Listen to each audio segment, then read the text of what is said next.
Ano-ano ang mga basic steps na gagawin natin kapag nagka-issue tayo sa ating pananahi? Pero bago natin sagutin yan, kung bago kayo sa Project Copy TV, welcome. Para sa mga nagbabalik, welcome back. At para sa hindi pa nakapag-subscribe, i-click lang ang subscription button na nasa ibaba kasama na ang notification bell. Huwag rin kalimutang bigyan ng malaking thumbs up ang ating video at i-share. And of course, follow us on our social media account. Salamat!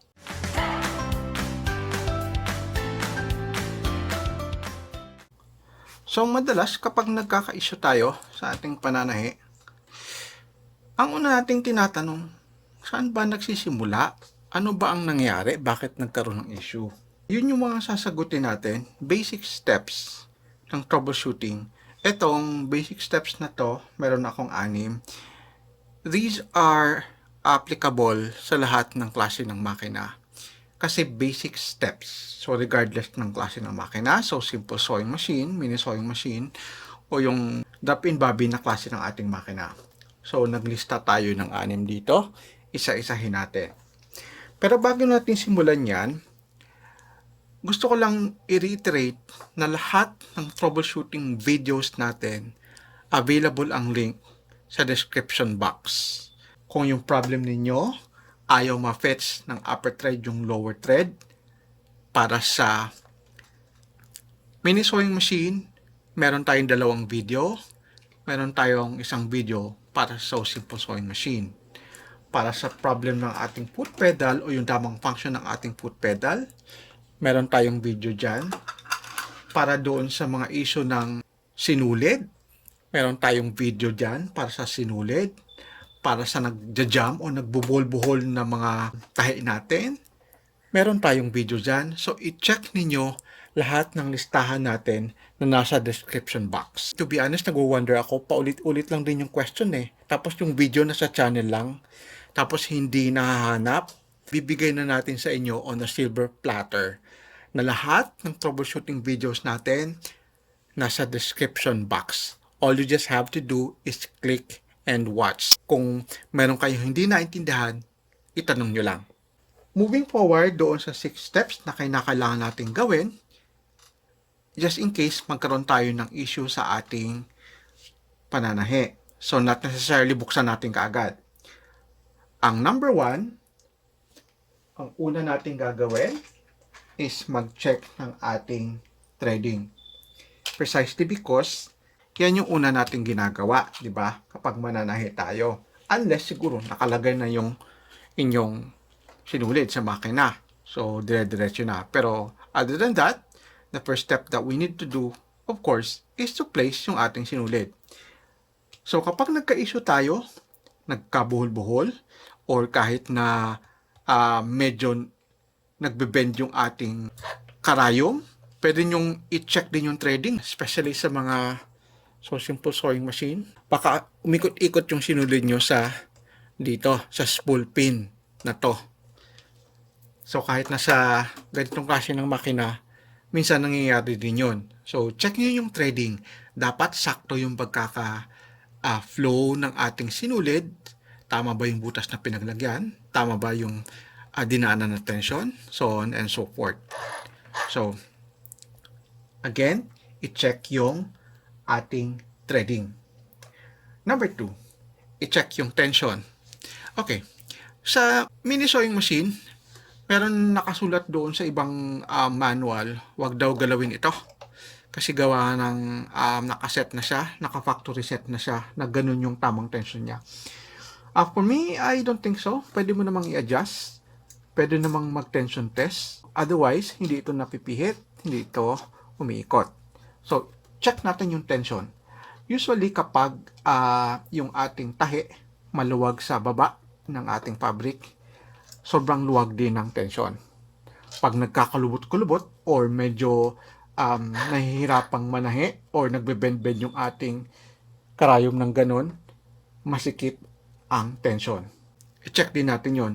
Pag sobrang sikip ng tension at nahahatak yung karayom either pa right or pa left, ang tendency niyan, mabubunggo yung ating karayom dito sa butas. Ganon din dito. Ganon din sa ating simple sewing machine. So again, i-check natin yung tension. Number 3, i-check yung ating bobbin placement. So, madali lang naman mag-check ng ating bobbin placement para sa lahat ng klase ng makina na drop-in. Ang ikot ng ating bobbin ay counterclockwise. Alright? Yan yung ikot ng ating bobbin counterclockwise, kahit na dito. So, sa mga ganitong klase ng makina, meron naman siyang image makikita nyo, may guide kung paano dapat yung placement ng ating bobbin. Ngayon, i-check nyo from time to time, especially kapag nagkabuhol-buhol, minsan natatanggal yung sinulid sa cavity kung saan dapat umiikot yung sinulid. Dapat nakaganon siya Ganito yung itsura niya. Minsan natatanggal, hindi na siya dumadaan doon sa parang pinakaipin at gumaganon na siya. So, yun yung reason kung bakit minsan nagkakabuhol-buhol. Ang worst effect is hindi na siya manahi, na-stuck na siya. So, ang ginagawa ko, wag hatakin, gumamit ng maliit na gunting, gupitin yung mga sinulid, tsaka nyo itry hatakin kapag okay na, maluwag na. Freely nyo na siyang matanggal o mahatak yung sinulid. Alright? Again, yung number 3, i-check yung bobbin placement. Minsan di kasi, may mga case na nakakain ng ipin, ito, yung ating sinulid. So, i-check natin yung ating bobbin placement. Yung ating number 4, i-check ang ating needle placement. Except for mini sewing machine, yung flat part ng ating needle ay nakaharap sa kanan. Kung wala kayong screwdriver, pwedeng gamitin si bobbin para i-unscrew yung ating lock ng ating needle. So, safety first, bago magtanggal ng karayom, patayin ang ating sewing machine. Or, better yet, tanggalin sa saksakan. Yung link ng ating needle guide ay nasa description. I-check nyo. Merong flat area. Itong klase ng karayom na dapat nating gamitin para sa ating home sewing machine. Alright? Para sa home sewing machine, yung may flat part. So again, yung placement ng ating karayom, yung flat part is facing the right direction. So, ayan. Minsan pang nagkamali tayo ng lagay, magkakaroon ng misalignment. So, magloloko yung ating makina. So, kailangan din nating sikipan ng maayos yung paglagay natin ng ating karayom. Siguro din natin na masikip. Otherwise, pag magtatahi tayo, may possibility na matanggal yan. Ngayon, pagdating sa So Simple Sewing Machine at saka sa other type ng drop-in bobbin na makina, ang placement ng ating karayom, yung flat part, dapat nakaharap siya doon. Yung curved part, nakaharap sa iyo, facing towards you. So, ganon ang paglagay ng karayom. Hindi pabaliktad na ganito yung flat. Dapat nakapatalikod. Graduin din natin na masikip yung pagkakaskrew natin ng ating karayom. Yung number 5, right needle for the right fabric type. So, may video tayo niyan. Check nyo sa description box yung link niyan. Meron tayong 3 video para sa needle. So, na-discuss natin doon. Nagkakaroon ng issue, especially sa needle. Siyempre, pag makapal yung needle ang ginamit nyo, mabibend, mapuputol yung ating karayom, or dahil na-bend, mabubunggo siya sa butas or sa gilid ng butas ng ating makina. So, importante, again, na gumamit tayo ng tamang karayom, tamang number ng karayom para sa klase ng ating telang tatahiin. At ang panghuli sa listahan natin, siyempre yung ating sinulid. Marami nagsasabi o marami nagtatanong, Sir, bakit parati napuputol yung sinulid ko? Simpleng tanong, simpleng sagot. Magpalit ng sinulid. Alright? Kapag naputol ang sinulid, kailangan magpalit. Pwede nyo ring tingnan kung sakasakaling nagpalit na kayo ng sinulid na puputol pa rin, tingin nyo matibay yung sinulid na ginamit nyo, try nyo magpalit ng karayom. Baka mapurol na. So kapag ang issue ay napuputol yung sinulid, magpalit ng sinulid, magpalit ng karayom. May link din tayo about thread. So, na-explain natin doon na yung usual na ginagamit natin na sinulid para sa mga medyo maninipis lang na tela is ticket 120 at para sa mga medyo makakapal, ticket 50. Yun yung 6 na areas na kailangan natin i-check kapag nagkaroon tayo ng issue sa ating makina. Yun yung una natin gawin. So, pag nagka-trouble, hindi natin agad dapat buksan yung makina natin at tingnan sa loob anong dahilan.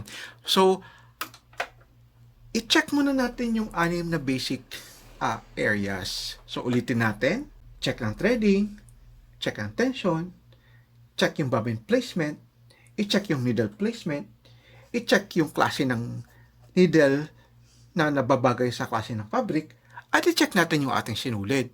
So, pag nagka-trouble tayo, wag agad, kailangan ko bang buksan yung makina ko? Ano bang naging problema?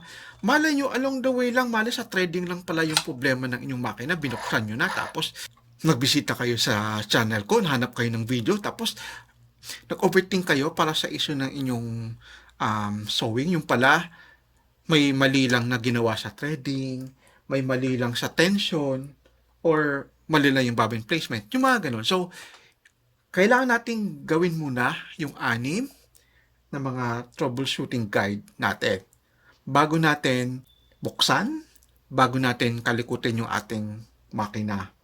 Ngayon, kung kunwari medyo technical na yung issue ng ating makina, kunwari ito lumuwag or ayaw na't magtaas-baba, saka natin tingnan, or might as well, bisitahin nyo yung channel natin. Tingnan nyo kung may video kayo na pwede nyong gawing guide. Right? Again, nasa description box lahat ng mga troubleshooting videos natin. Right? So, yun lang. Huwag agad buksan ang makina. I-check yung 6 areas kapag nagka-issue tayo sa ating makina. So, ayan. Sana may natutunan kayong panibagong knowledge dito sa Project Hobby TV. Kung may mga tanong kayo na hindi pa nasasagot ng mga video natin sa description box, i-comment nyo lang sa ibaba. Kung may mga related video kayo na hindi pa natin nasagot o sa tingin ninyo panibagong issue na wala doon sa listahan natin, i-comment nyo lang din sa ibaba. At syempre, bago tayo magtapos, malaking thumbs up para sa ating video at i-share. Maraming salamat sa panonood. Till next time, dito lang sa Project Hobby, your Hobby TV. Bye-bye.